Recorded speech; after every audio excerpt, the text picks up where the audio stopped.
Hi, I'm Stacy Maor, and the first thing I wanted to share with you is that anyone can sing, anyone can learn. It's not necessarily, oh, you have all this talent. It takes a lot of practice to get really good. And so just keep that in mind as I go through the other tips. The first thing in regards to tips, number 1 is you're going to need to listen to other singers and really tune in to how they're singing and how they're changing their voice in the songs. And you're going to need to do that because later on you're going to have to emulate these other singers and how they're singing songs. This is a great way to start because when you're starting off, you're probably not going to be writing songs right away. You'll have to start by really practicing and learning from others. And what better thing to do than use great musicians as examples for you? I actually really I have a few favorites that I'll share. So my favorites are I really like Bob Dylan songs. I also like the Eagles. That's always fun. Hotel California. I also like all the Ed Sheeran songs, and I'm a fan of Niall Horan. Who wouldn't be? So these are some of the artists that I like to listen to and I like to sing. And one of the reasons I like these songs is because they fit in my range of my vocal range. And I'll talk about that as a later tip around vocal range. But that just gives you some ideas of the type of music. You can choose music from any genre that you want and that you like. So you can choose rock music if you want.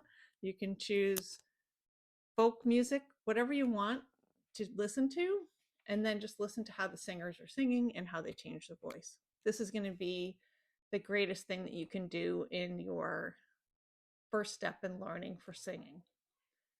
The second tip that I have is that you're just going to have to sing.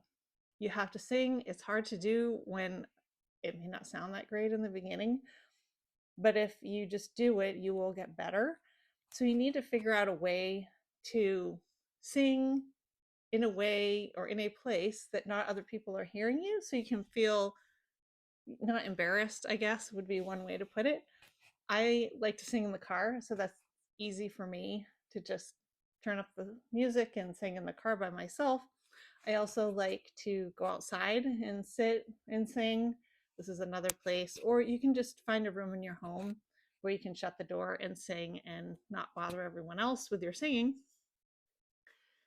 But you will need to practice, so that's really important. And really, don't worry too much about your singing in the beginning. It's almost like you just have to try out and see how your voice is.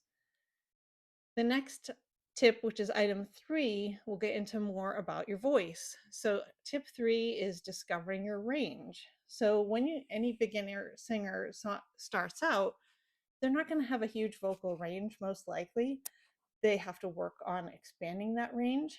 You have a natural speaking voice that you have, and that's what you have to start with usually, is something around that vocal range that you're beginning with that you use for speaking. The first thing I suggest is use an app to test your vocal range. So at least then you know where you're starting from. And I use the app called Singing Carrots. And that was really useful because you just, it will say, do you want to test your voice? You sing the lowest note you can sing and the highest note you can sing. And then it will tell you what your vocal range is. And then within that same app, it will also allow you to choose what songs fit into your range. So that way you can find songs that are appropriate for your voice. And the reason this is important is because, especially when you're starting, you want to have some songs you can sing that are fun to sing. And you don't want to feel like half the song you can't sing because it's too high or low. You have to find that sweet spot of the songs that are good for you. And I found that while it was limiting, because for me personally, I only had a range of 1 octave, which is not a lot to start with, but I was able to find some songs that maybe were an octave and a few notes. And so then I had something to sort of stretch toward instead of having half the song I can't sing, because that is no fun. So it helps you find those songs that you can sing. And if you're using a guitar or a ukulele, you kind of almost have to do the same thing. Find a song that you can play on the instrument and sing. That might be a little bit more tricky because you're learning an instrument and you're singing, but it can be done. There are some easy songs, and Bob Dylan has quite a few easier songs that only have a few chords, and also the range is not so hard on those.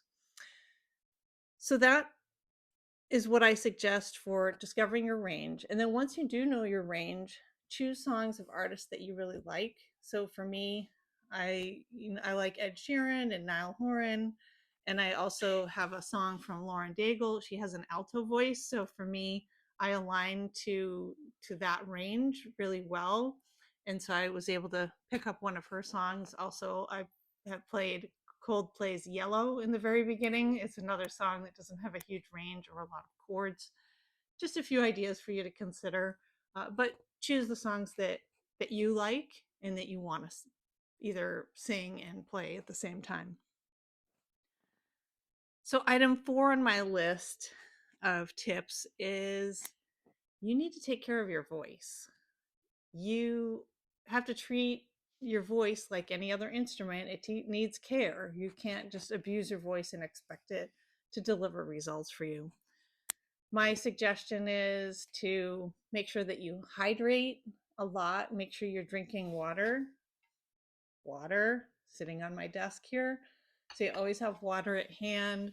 And then also make sure when you're singing, you're not singing too high or too low or too loud, because all these things can impact the vocal sound that comes out. So keep in mind, you need to take practice easily when you start. Do some sort of a warm up at the beginning, and that can be doing some scales, or there's other exercises out there that you can do.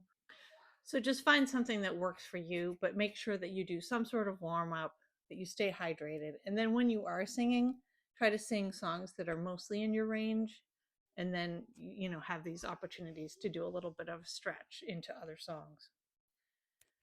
The 5th tip that I have for beginning songwriters is that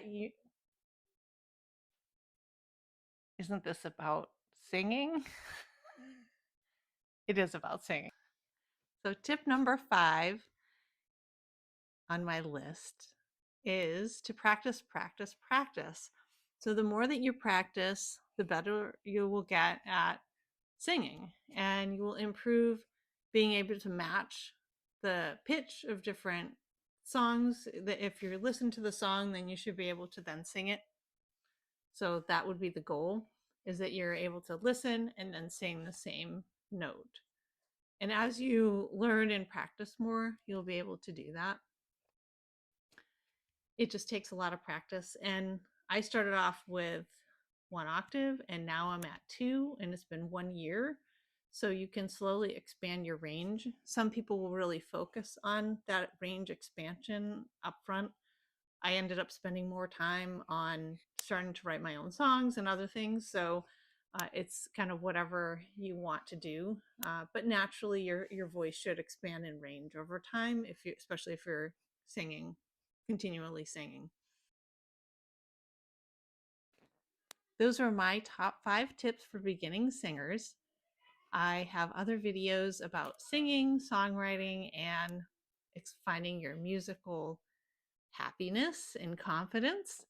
If you like these types of videos, please subscribe to my channel, and I hope to see you on a future video.